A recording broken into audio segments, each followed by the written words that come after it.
Hey guys, this is Anthony Bowe with the Shop Magazine, and I am joined by our Shop versus Shop cast. We got Josh Polson with Auto Editions. We got Jared Cohen with Auto Action Group. Right now, we're not going to debate. We're going to hold that for Skype later. I know. But we're going to we're going to talk about the SEMA Show and observations during the week. This is day 3, so we're still standing, and we got plenty of ammunition to talk about, I think. So Jared, let's start with you. What's caught your eye this week?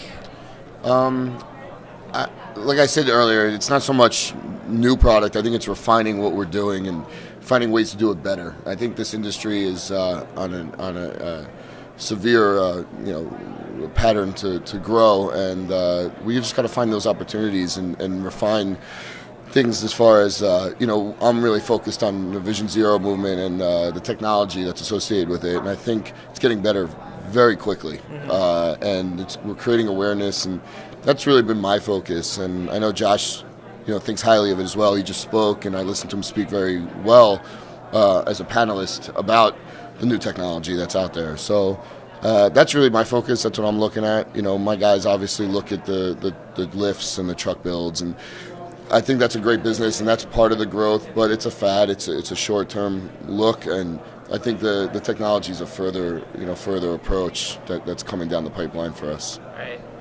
Josh, what about you? I think I usually come out with a pretty open mind. Tell me what you're going to do to help a process in my business, streamline things, make it easier for my customers. So I figured about 30% is really finding new product. With today's market, you usually know about a product instantly when it comes out. So it's not coming to the show to find a product anymore.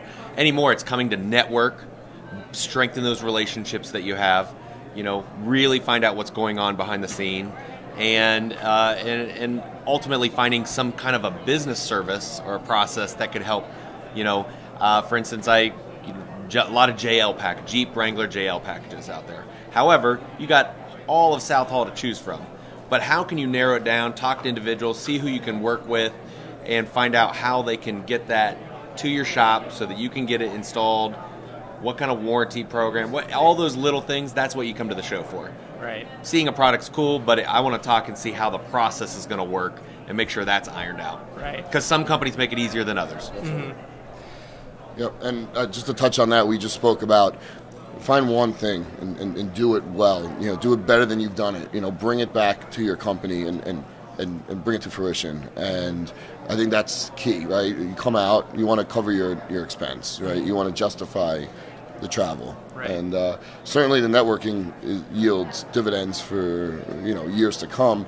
And Josh is one of the best networkers. You can see from how many things he has on his.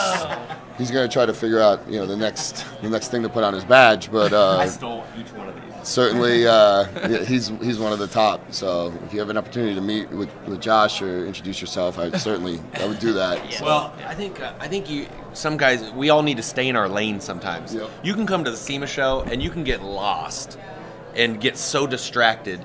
I think you got to stay in your lane. Know what you do. That lane can widen at times. Sometimes it narrows. But stay in your lane. Okay, just because you see some cool product, think, I got to bring this in and start it.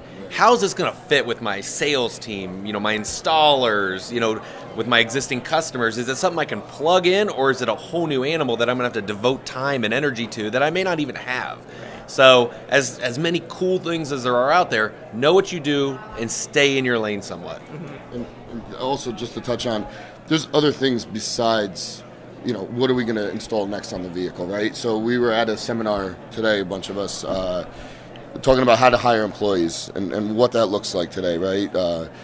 It's evolving, it's changing very quickly. The Me Too movement, sexual harassment, and how to handle things today, because it's a business you're running, right? At the end of the day, it's not just the products that we're trying to sell. There's a lot more facets to running a business today than just the work, and you got to be cognizant of it, and I think these shows give you an opportunity to hear open forums about those issues and those tasks. Definitely. And moments ago, we were talking about the developing Jeep Wrangler JL market. Josh, talk a little bit about what you're seeing with regards to that. I mean, I think a lot of people were really scared when they knew the Jeep was going to change. But in fact, I got an article that's going to be coming out that's talking about how, don't worry, if you did well with the JKs, you're going to do just as well, if not possibly better with the JL. And a lot of that's because now the JL has all of the comfort, features that everybody wants, and it's not a base vehicle anymore. So it'll still, it's still a blank canvas. You're still going to be able to put everything on there.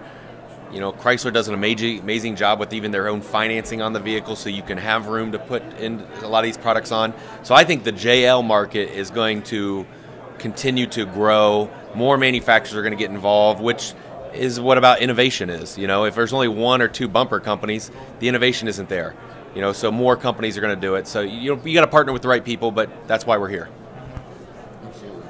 Do you do Jeeps as well? Yeah, we do. We do the business. I agree with what Josh is saying. A lot of people fear change, and it's opportunity. You got to embrace it. You got to understand it, and that's where you're going to make your money. Right. Don't be the one down the line that everyone else is doing it. So, all right, here's my opportunity. Be the innovator. Be the one that's on the forefront. Take a risk. Right? 99% of the shots you don't take don't go in. So. I agree with him on that. So it's not just a cliche. Show follow-up is huge. I'm sure for you guys. What's next week look like, and the following weeks getting back from the SEMA Show? How do you implement everything that you're coming back with? So I can't wait that long. I get too excited about it. So on the plane ride home, I pull out my little tray, I get my desk, I go through everything and all the contacts, business cards. I kind of prioritize ones. I usually will break it into some categories. Okay, I've got to get this rolling immediately. Strike while the iron's hot.